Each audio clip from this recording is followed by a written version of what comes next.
I've seen a lot of buzz online with photographers worried that AI is going to replace them. Now, I'm not here to say whether or not that is going to happen, but what I can say is the moment has come where AI has finally caught up and can do convincing macro photography shots, specifically of insects. Is this a problem?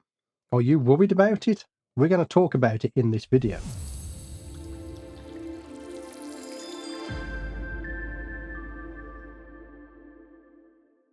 So I'm over here in ChatGTP and Sora, and what I'm going to do is take a look at what I've been generating, and I've been generating some images and some videos of a jumping spider holding up a card that says like, comment and subscribe. AI is great for that type of thing.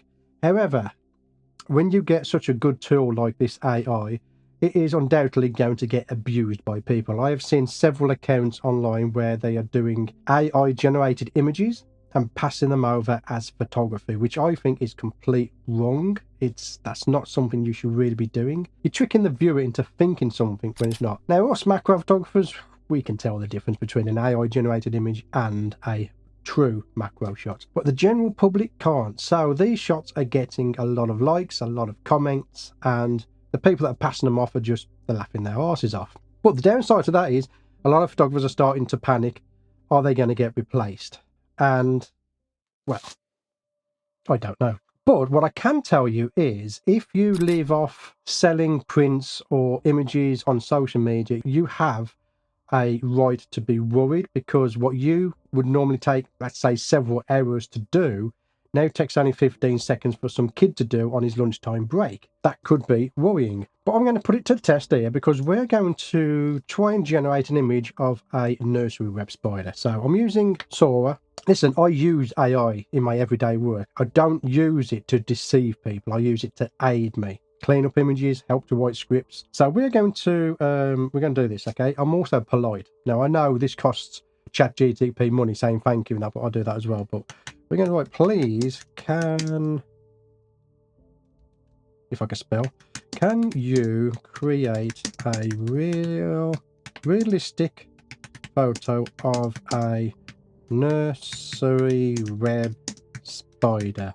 And I'm going to change that to a light brown, because I've been photographing a light brown one. Please, can you create a realistic photo of a light brown nursery web spider in dead leaves? I'm going to skip it forward to when it actually generates the image, because it will take some time to do it. It's usually around 15, 30 seconds. While I'm waiting, how about you like, comment and subscribe to the channel? And I can show you my AI generated jumping spider holding the sign up. That is what AI is good at. Creating something that's not real. AI is quickly catching up with us macro photographers. So these are the images that it's just generated.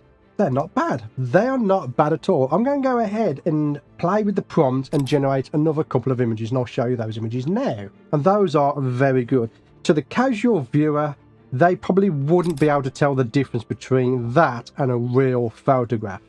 And it is very impressive. But I'll tell you what, you know what AI can't do? Is generate the thrill and the fun of actually going outside, finding your subject and photographing it.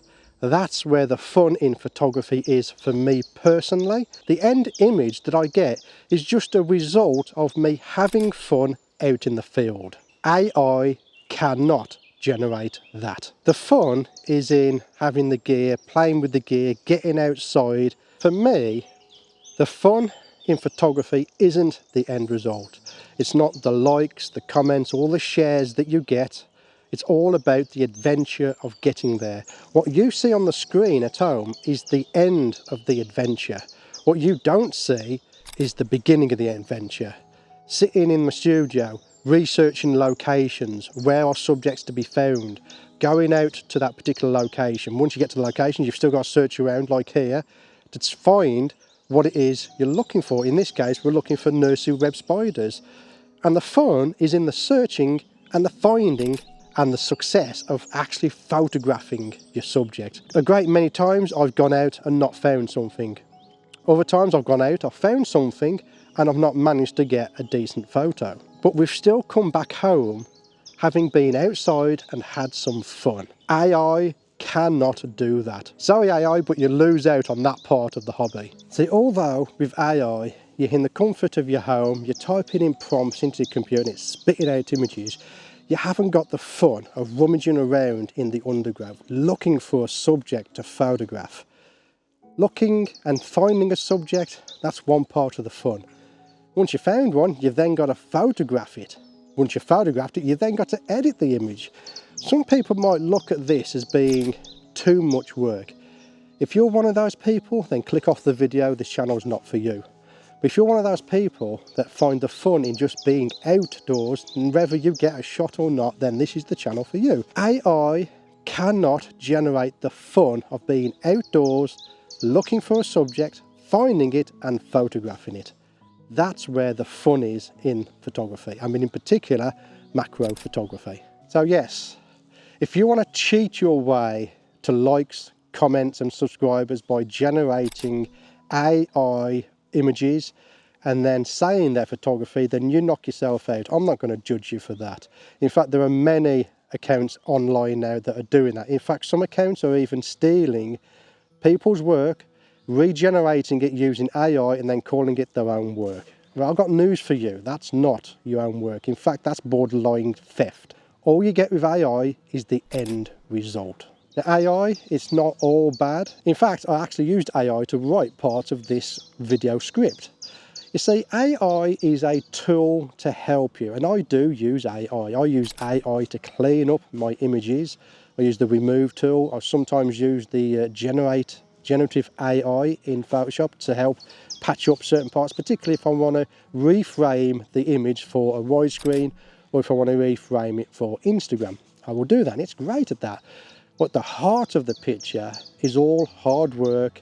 It's all through my camera doing photography. And one of the knock-on effects of starting wildlife photography is finding the harsh reality that knowing your camera equipment, knowing the settings, and having good equipment means absolutely jack shit if you don't know where to look for your subject. That and fieldcraft is important in photography. AI is not going to be replacing that anytime soon. So if you are worried about AI, listen, don't bother. There's no point being worried about something that's out of your control. Just go out, have fun. It's as simple as that. That's where I'm going to leave this video. Let me know in the comments below what you think of the AI image and video generation that you can do at the current time of recording this video. But for me, like I said, it's not going to replace the fun of photography. My name's Stewart and I'll see you on the next video.